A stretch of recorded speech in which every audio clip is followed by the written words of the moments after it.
Hola chicos, today we're going to deal with the subjunctive mode, also known as mood. Both are correct. And in Spanish, el subjuntivo, or to be exact, el modo subjuntivo, it is not a tense, but it is rather a mood or a mode. So that's what we're going to deal with today, and I just wanted to remind you that so far we have been dealing with three different modes. We have been dealing with the indicative that indicates things that are non-hypothetic from the point of view of the speaker. For example, my name is Pedro. Te llamas Pedro, indicative. And we have been dealing with the imperative, which are the commands. Sit down, please, study, don't do that.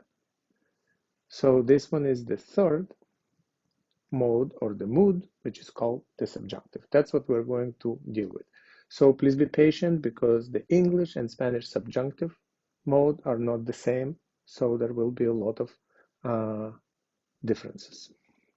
All right, so let's take a look at these sentences in English and just to determine whether they are indicative, imperative, or subjunctive. All right, so we're students. Sentence number one. What do you think? I think it's indicative. It's an indicative mode because from our point of view, we are students. It's just what we indicate. We're students. Somos estudiantes. Are they there? ¿Están ahí? ¿Ellos están ahí? Again, it's the normal indicative mode. What is she suggesting? ¿Qué sugiere? ¿Qué sugiere ella? Indicative again. I want to eat pizza. Yo quiero comer pizza. It is again the indicative mode. Please eat the vegetables. That is the imperative.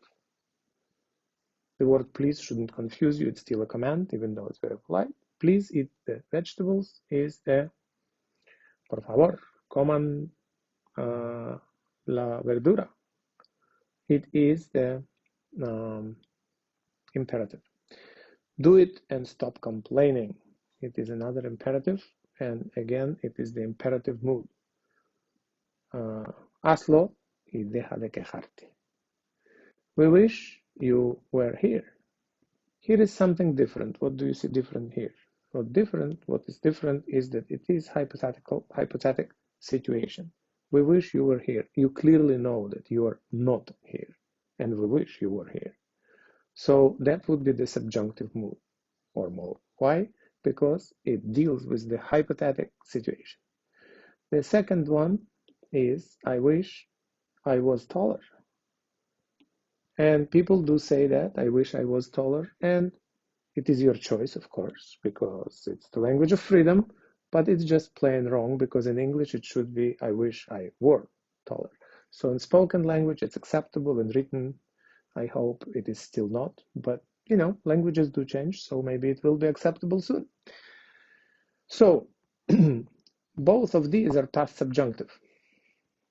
So in Spanish it would be a simple, similar and simple construction, similar to English, except these freedoms are not allowed in Spanish because Spanish is the language of law and order.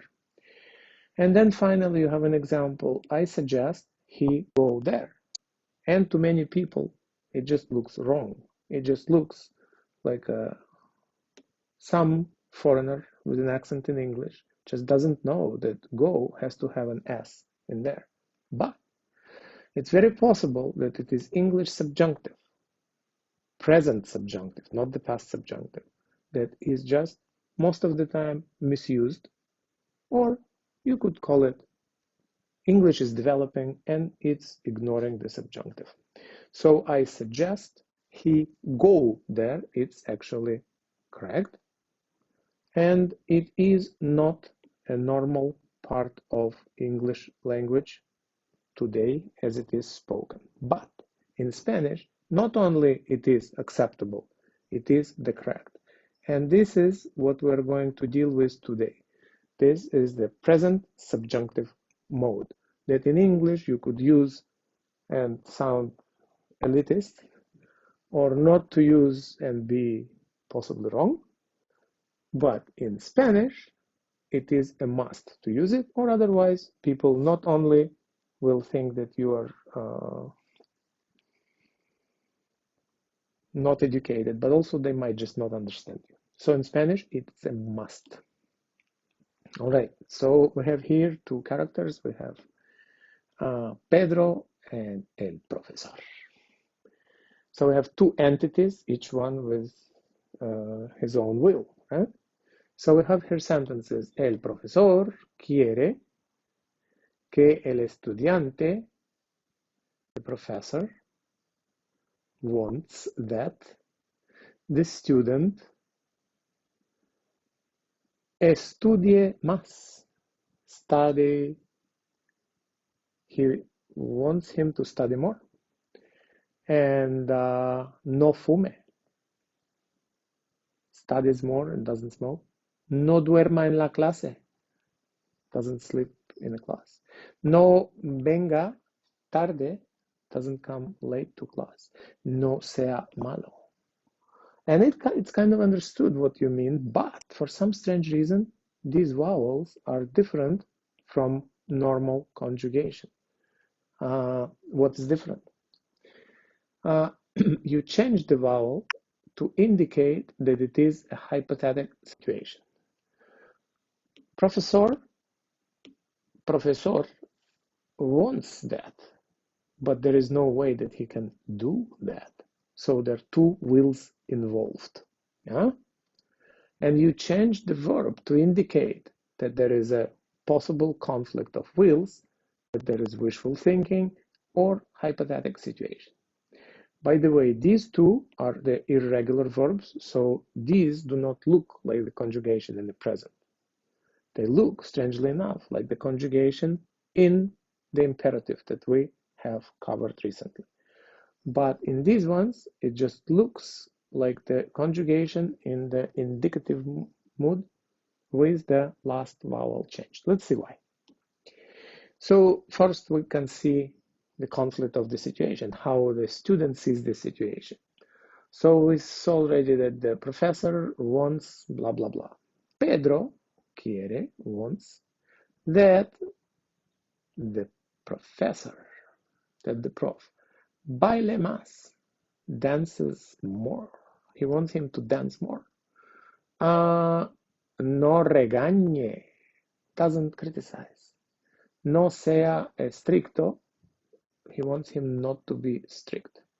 So he has his own agenda. So let's see what is that is needed in order to subjunctive be used in a sentence.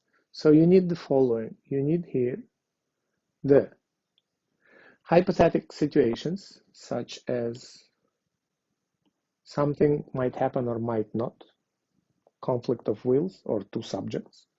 You need que, that connects the relative pronoun, and you need triggers. What are the triggers? The triggers would be the words that trigger the subjunctive. Wish, will, doubt, so forth. Something that brings the hypothetical situations. So let's take a look. The usual discourse, we have AR, ER, and IR verbs in Spanish. We'll use the classic hablar, to speak, comer, to eat, vivir, to live. So what do? We take the ending out and we have the root able after we took the ending out. Yeah? So then we add the opposite vowels. For AR, the opposite vowel will be E. And for the ER and IR, the opposite vowel will be A. What do I mean by the opposite vowel? You remember that in the imperative mood, it was exactly the same construct. We are substituting the last vowel for the opposite vowel. If you're not sure about that, you're welcome to review the imperative or the commands or the mandatos in the previous lesson. Okay, so we have here the root able, and then we add the opposite vowel. Hable, hables, hable, hablemos, habléis, hablen. So we have here, and remember it will be followed. It follows K. He wants me to speak. He wants you to speak, or somebody. He wants her or him to speak, or that we speak, or that you plural speak used only in Spain, or that they speak. That is the subjunctive mood. It will be done exactly in the same way for the ER, except the opposite vowel will be A instead of E. Okay? So you have the verb comer, you take ER out, you have com left, and then you have to it coma, comas, coma, comamos, comáis, coman. And exactly the same thing will be for ir, viva, vivas, viva, vivamos, viváis, vivan. Okay? So that's how it's going to be formed. And in the next lesson, we're going to see the triggers that would bring that hypothetical situation that would require the present subjunctive. For right now, your job is only to review these opposite vowels, to know how it is formed, and to accept the idea that the present subjunctive in Spanish, it's not something superfluous, as sometimes it is in English, but it is absolutely integral part of the language. Okay? If you have any questions or suggestions about the next lesson, you're welcome to write to me. Otherwise, I hope the lesson was clear. Ciao, pescao.